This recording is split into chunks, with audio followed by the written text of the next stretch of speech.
یوسفی کے آنے کی خوشی میں یہاں ایک شام شیر یارہ منائی گئی۔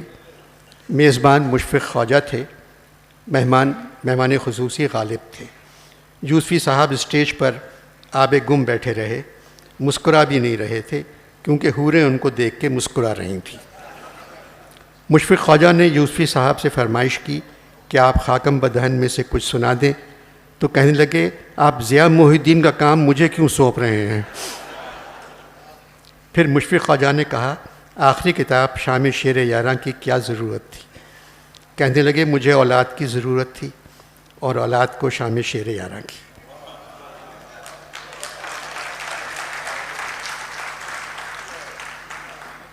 اور اس شام میں شرکت کی وجہ بھی شام شیر یاراں ہے۔ غالب مسکرائے۔ یوسفی کی فرمائش پہ خواجہ صاحب نے غالب سے کہا آپ اپنی پسند کے اپنے چند شعر سنا دیں۔ غالب کھڑے ہوئے اور کہنے لگے یوسفی کون سی خوشبو لگا کر آئے ہیں، ماحول بوئے پیرہن سے بھر گیا۔ کہنے لگے بادشاہ کی فرمائش کئی مرتبہ منع کی، مگر مشفق کی فرمائش پوری کرنا اپنا فرض سمجھتا ہوں، جس کی وجہ یہ ہے کہ میرے 8-10 اشعار کا مطلب مجھے مشفق نے بتایا۔ دوستو، ایک عرصے کے بعد مجھے معلوم ہوا تھا کھلا کے فائدہ عرض ہنر میں خاک نہیں۔ اب خاک میں سے اپنے چند اشعار نکالوں، خواجہ نے کس امتحان میں ڈال دیا؟ خواجہ صاحب بولے مرزا ایک چھیڑ ہے وگرنہ مراد امتحان نہیں۔ میر اٹھ کر جانے لگے، جانی میں نے دبوچ لیا اور کہا آپ کو بھی بلائیں گے، بڑے شاعر اسٹیج پہ بعد میں جاتے ہیں۔ جانی اب تم مرزا کے شعر سنو۔ انہیں منظور اپنے زخمیوں کو دیکھ آنا تھا، اٹھے تھے سیر گل کو دیکھنا شوخی بہانے کی۔ میر نے آہستہ سے واہ کہا۔ میں نے پوچھا آپ نے واہ کہا؟ کہنے لگے کمر میں درد ہو رہا ہے، آہ کے بجائے واہ نکل گیا۔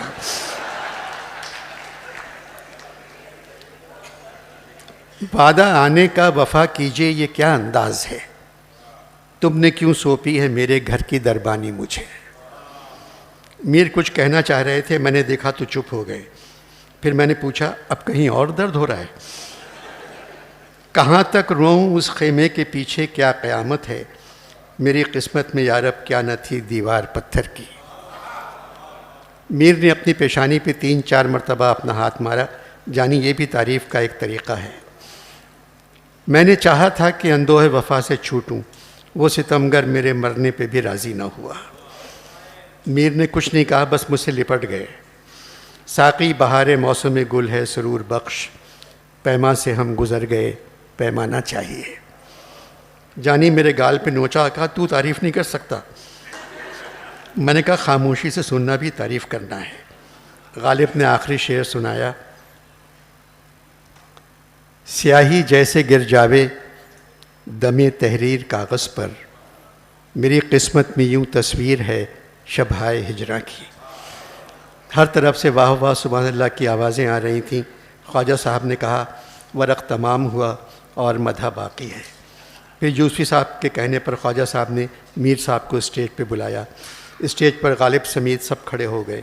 میں میر کو گود میں اٹھا کر لے گیا اور میز پر بٹھا دیا۔ اس واقعے سے میر کے وزن کا اندازہ کرو، میں میر کو گود میں اٹھا کر لے گیا۔ خواجہ صاحب نے کہا جان تم میر صاحب پر کندھا پکڑ لو اور یہیں کھڑے رہو کیونکہ ہوا چلنا شروع ہو گئی ہے۔ 3-4 منٹ میر خاموش بیٹھے رہے، ان کو اپنا کوئی شعر بھی یاد نہیں تھا۔ سودا کھڑے ہوئے اور زور سے بولے اگر تم کو اپنے اچھے شعر یاد نہیں ہیں تو میرے سنا دو۔ میر نے مجھ سے پوچھا یہ کون تھے؟ میں نے کہا ہندوستان کا ایک فلمی پلے بیک سنگر ہے محمد رفیع۔ جانی میں نے سودا نہیں کہا ورنہ محفل میدان جنگ بن جاتی۔ میر نے کہا مجھ میں اور غالب میں بہت فرق ہے، غالب کے سر پر ہاتھ رکھنے والے بہت تھے، مجھے اپنے سر پہ خود اپنا ہاتھ رکھنا پڑا۔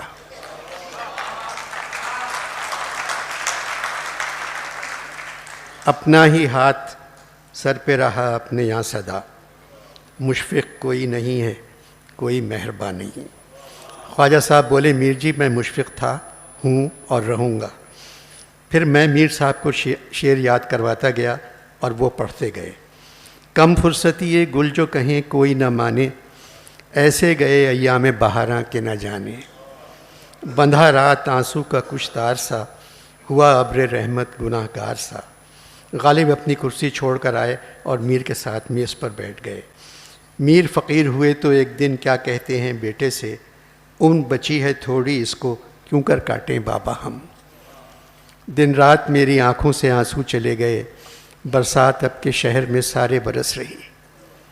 وضو کو مانگ کے پانی خجل نہ کرے میر، وہ مفلسی ہے تیمم کو گھر میں خاک نہیں۔